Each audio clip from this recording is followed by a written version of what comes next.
Ayo, Chiksua here. Today we're going to do the guild boss BELGIUS in the extreme difficulty with the unknown team. If you guys are new on this channel and you don't want to miss out anything, make sure to subscribe, turning on the notification bell or joining our Discord.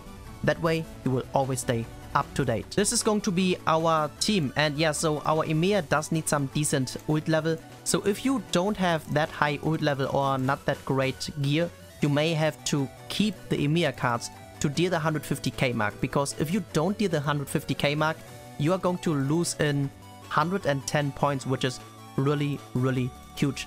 So Camilla, as you can see, only the bottom pieces are UR, and also our Gotha is in here now. So with Gotha it's much harder to get a run instead of Merlin, but Gotha has the passive which is going to heal us, and that way we actually end up in having more score.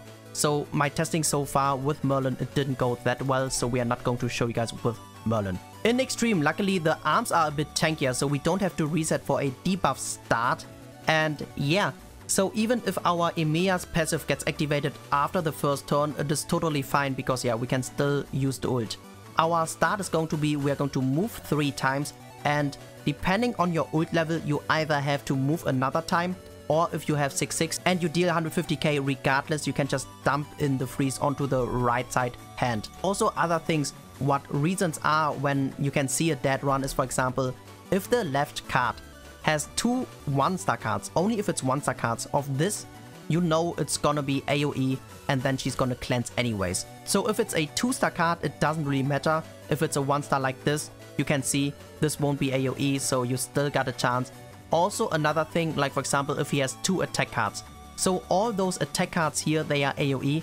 And if he has either 2 of those, or if he has the ult and 1 of those, that's a dead run already when it happens later than turn 1. So back in the second turn, this actually looks pretty scary with the 3 attack cards. Hopefully they are not all strip cards, because the strip cards are really annoying and they are AoE.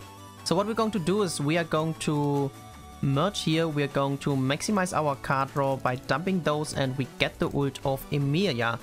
So let's see. We are actually getting a stance cancel, which is really great. So the first card was a single target, which didn't go on to Emilia. That is great. 1 AoE, and let's see the third attack card.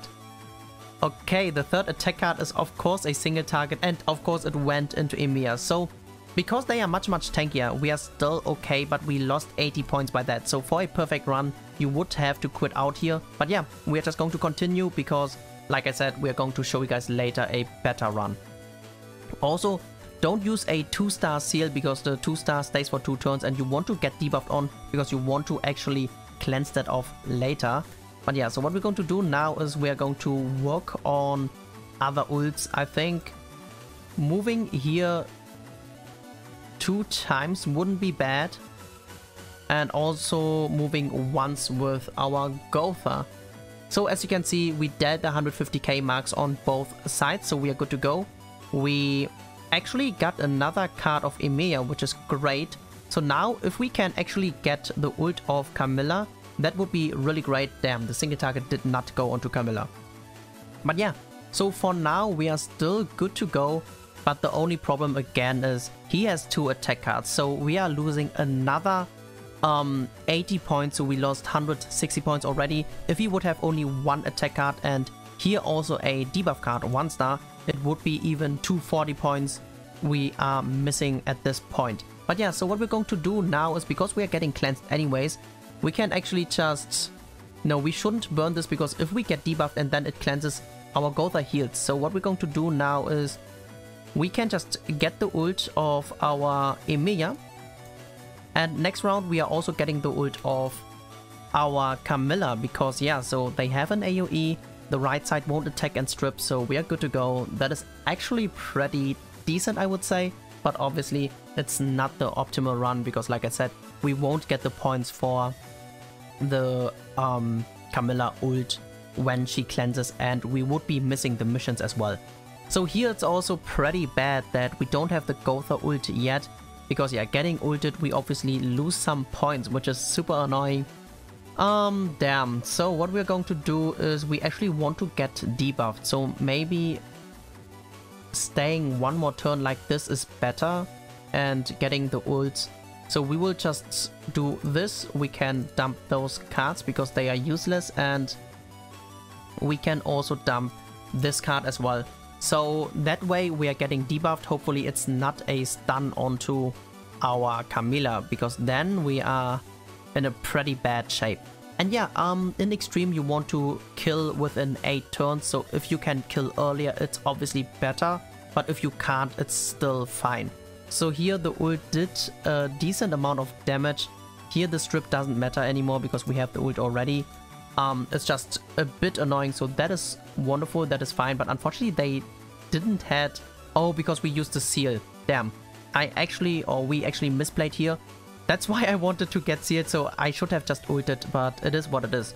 So we are going to use this. At least we get 20 points for 1 cleanse. It's not the greatest, but at least something.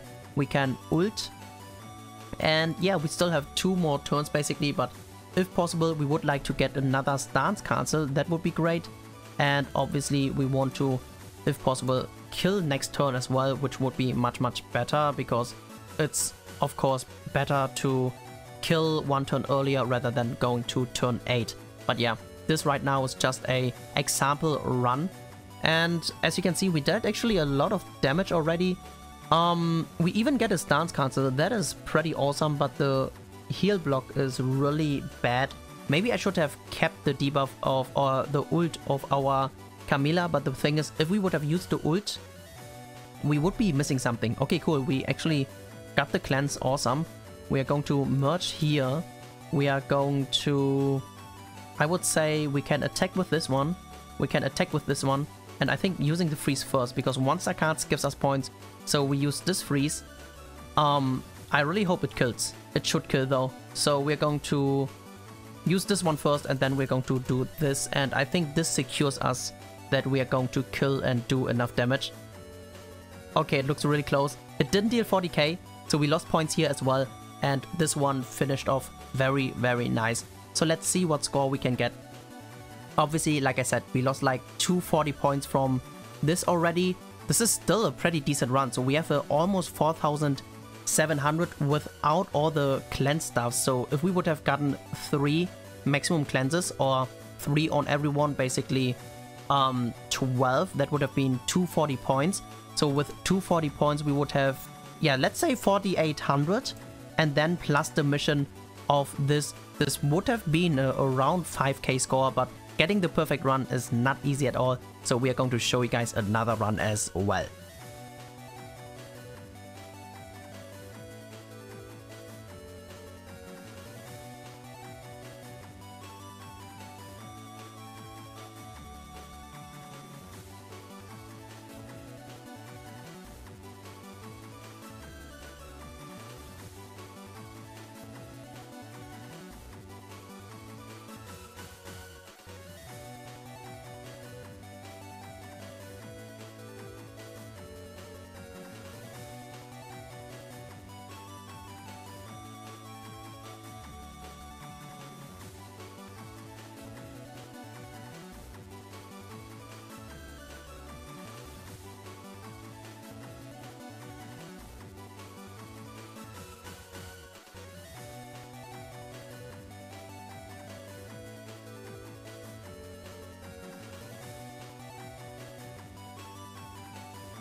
that's it guys. That's basically how you can get over 5,000 score in the extreme difficulty. So if you have paid attention, unfortunately we had to throw away the Emeya card to draw the ult, and that way we didn't deal the 150k mark and lost 110 points. So if we would be adding those 110 points, we would have gotten almost 5,100 score. So let's say with one more cleanse, because we would have been super lucky, we actually would have gotten that 5,100 score, which is just absolutely amazing. Here as you can see, we were also super lucky that we got all the missions. Also, I think we removed the stance 2 times, which is also a very hard RNG to get, which gives us additional 50 points. And yeah, those are right now Chaden scores. In normal, we were missing 2 units with UA gear. In hard, there's still potential, and as you can see, in extreme, there's like up to 100 points you can get. So with better missions, I think like 10,000 should be possible. So on Sunday, there's going to be push week in Guild Wars. So if you don't want to miss it when I stream live on Twitch, make sure to join our Discord. That way you can always stay up to date, and of course follow me on Twitch. And then yeah, hopefully see you in another stream or in the next video. Thanks for tuning in, and peace out for now.